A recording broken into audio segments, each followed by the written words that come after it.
This is a good, whoever did this menu, that's good. I want the snow crab. Okay. The snow country boy. Snow country boy. All right. Where you got a drink. Ivy Blonde. Another tabby blonde. Okay. And another one. Yes, sir. So what, you driving a van now?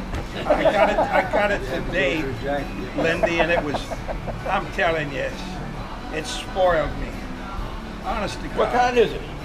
It's a Chrysler Pacifica. Oh, now that's nice. I had Yes. a Town and Country for And it's adapted so you can just wheel the wheelchair right in. And I'm gonna tell you, my wife is a different person. Oh my God. Well, you didn't leave her out there now, did you? No, she's waiting on me. I told her that. I said, you're gonna wait here for me. And as soon as I get home, we're gonna go to Ben and Jerry's for ice cream.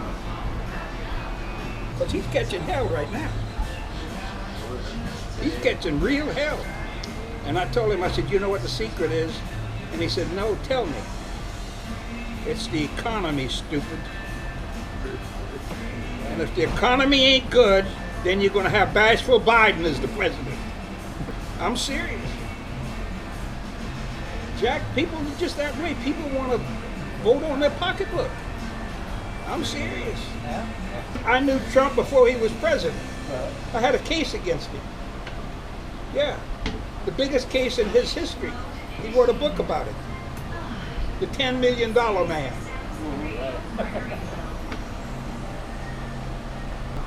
I represented this guy who was Lucky Luciano's nephew. He was prince of the mafia.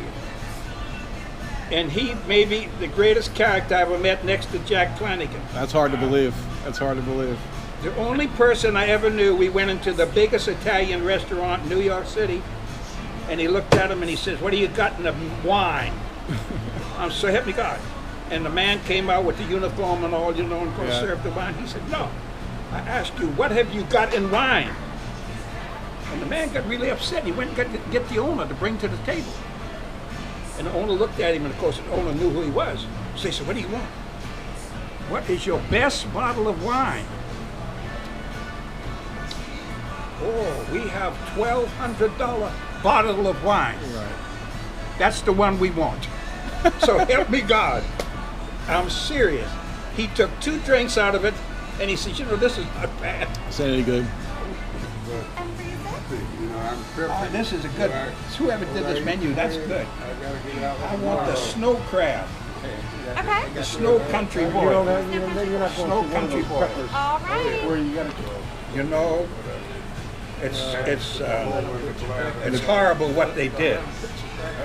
I'm serious. You think putting that thing down? I'm serious. They're not going to reroute it, are they? I'm telling you. They're not going to reroute it, are they? My daddy, God love his soul. Yes, sir. We used to, we had a house on top of Yeah, I know. I've been out there. I've been looking for it. on Shirley Avenue. Shirley Fourth Avenue. house from the right. I thought I found it one day, but then I It's don't. a 2-story house. Is it brown, dark? It's 2-story, white and green. Okay. And we used to drive down there for the summertime. And Mrs. Williams, Lyndy may recall it, Mrs. Williams was on the side of the road. I'm serious. With a bandana on her head, a red shirt, and a blue apron. And she's sitting there with the crab in front of her with a screen on top of the box. I'm serious. Keep the flies away. And my daddy went up to her and said, what are you selling? She said, devil crab. He said, oh really? Well, are they any good? She said, yeah, I think so. So he said, give me half a dozen. So help me God, we took them to home, we ate them. The next day he came back and he went to the house to see her and he told her, he said, that's the best devil crab I ever ate. And she said, you know, we don't have no money. We're working to get some money together to open a small restaurant. Wow. She was an incredible person, just unbelievable. And we were staying at the big hotel in New York. I was trying a case.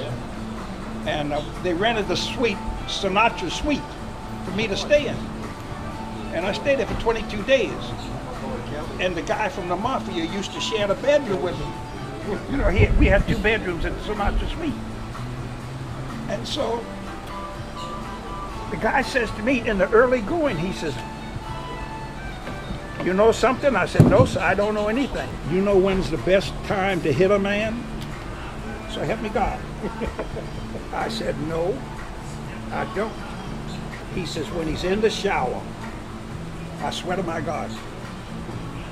And then on, every night, he had the bodyguard sitting outside the shower. I'm serious. I'm serious. You served with the U.S. Air Force, right? Yes, sir. Back in Korea. In Korea. Did you fly? No, I was what they call the legal clerk for the 8th Air Force.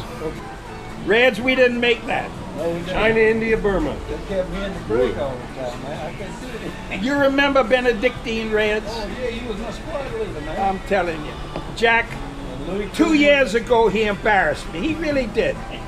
We were down at the Savannah place, and he embarrassed me. He said, I remember going to Benedictine, and he said, we were in the best drilled squad, and Louis Cooden was the sergeant. I said, Louis Cooden wasn't a sergeant. Louis was my corporal. That's right. We won the best drilled squad at Benedictine that year. I was the neatest cadet for 2 years in a row. Yes, Still sir. on the record. Yes, sir. Yes, sir. Yes, sir.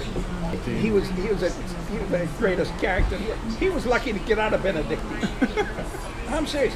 He marched more damn things in the dugout.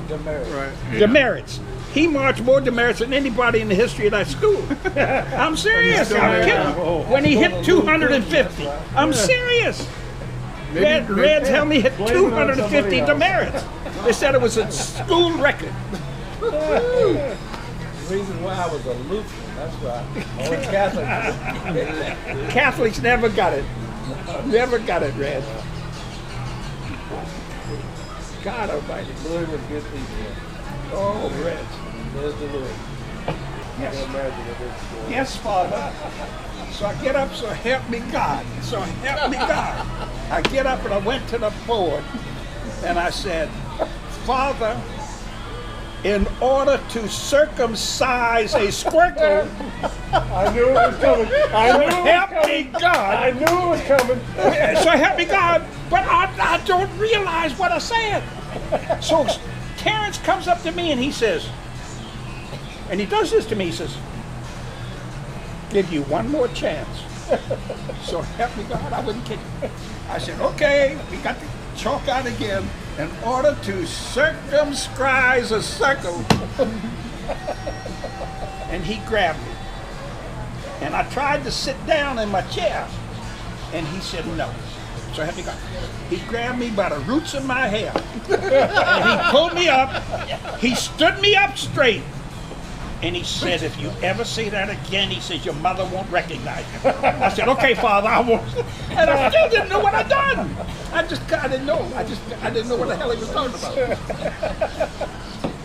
The priest that he was talking about, Reds here was my dad, but my father, he went to Benedictine. And he was in detention one afternoon, and he climbed out the window. So the priest was mad at his father, Terrence. Yes, sir. And he said, I'd like for you to let my son come back to school. And he said, yes, sir, he can come back to school. He's just got to come back the way he went out. And he said, when I stuck my head in that window, he hit me across the face Yes, sir. with a drumstick. Yes, sir. Boom! Big bass drumstick. Yes, sir. Wow! People don't remember that. They don't remember that. You've embarrassed me. You've humiliated me. She gave me proper instructions. Reed Broderick, God love him, tried to help me. Your mother worked over the school all the time, too. I Yeah. remember your mother well. And the best part about it is that Irish lady. is my mother went to the priest and said to him, Father, what do you need? And of course the priest always said, well, we need to hire cassocks. And so mother would make him a cassock made for him. So she went to Father Terrence to tell him, I needed to pass this course. So help me God, Reds. So Father Terrence said, well, I'm going to give him one more chance. I'll get him, bring him to the class, 2 o'clock. I'll have the list of the questions. So help me God. He can answer them, he'll sign the paper and leave. I won't even be there. So help me God. When he did that, he also left the answers on his desk. So help me. I went up there and read the answers. And I wouldn't make them all, you know, I make 7 out of 10. And he came in and he said to me, he said, okay, you pass. I said, thank you, Father. Thank you, thank you, thank you, Father. Heard about that. All of it. Yeah. Well, the damn traffic's so bad, Jack. Well, you know, you said They're a half working hour. on they're working on the Talmadge Bridge. 1 lane. That stretch there, once you get past leaving South Carolina, they got 1 lane. And I told my nurse, I said, I can get there in 35 minutes. Today it took me an hour. Well, it takes you a half hour to get across town. Well, God love you, Red. Thank you so much. You know, because you're my oldest friend now. You know, I lost Charlie Hall. Yeah, we lost another one. I'm trying to think of who it was. Yeah, I know Charlie. No. Charlie called me the night, two weeks before he left. We're going to go to St. Patrick's Day, and I've been promising you for 6 years.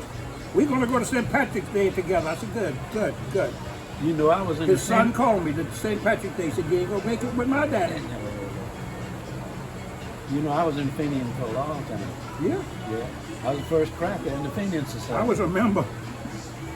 And my wife, so happy about it. I brought her with me. And she couldn't understand why she couldn't go sit in with the clown. So she went in and sat down, and all them Irishmen went crazy. And ain't no women supposed to be in here.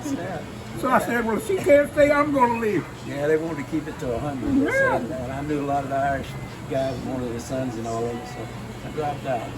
Make room for them. But anyhow, I shake your hand, but I'm greasy. sorry. God love you. That's hilarious.